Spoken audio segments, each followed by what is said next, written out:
නැත්තම් සාමාන්‍ය පෙළ පාස් වෙනවා. උසස් පෙළ ගිහිලා එන ගන්නවා.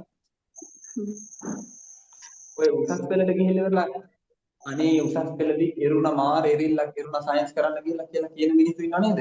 ඒ ඉන්නේ අර සාමාන්‍ය පෙළදී ඒ නමයක් දායි කටපාඩම් කරලා. එහෙම නෙවෙයි. අවබෝධය තියෙන්න ඕන. මේක කොහොමද උනේ?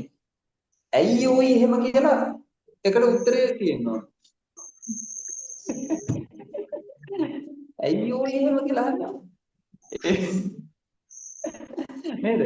ඒකට අදාළ හේතුව ඔයා ගාව තියෙනවා නම් හරියටම හරි. හැම සංසිද්ධියකම විද්‍යාවේ තියෙන අහන්න ඇයි ඔය එහෙම? ඇයි ඔය එහෙම කියනකට උත්තරේ දන්නවනම් උසස් පෙළක් කඩාගෙන ඉඳගෙන යනවා. කැම්පස් එකේ තමයි නතර වෙන්නේ. පැහැදිලිද කීපෙක? හා ඔන්න හරියට.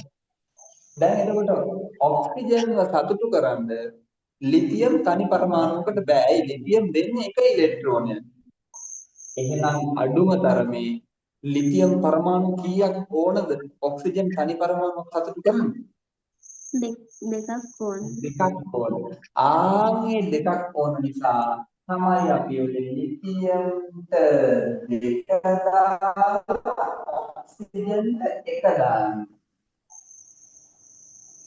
දැන් තේරුණාද ලිතියම් ඔක්සයිඩ් වල රසායනික සූත්‍රය අපි මෙහෙම ලියන්නේ Li2 කෝ ලියන්නේ ඇයි?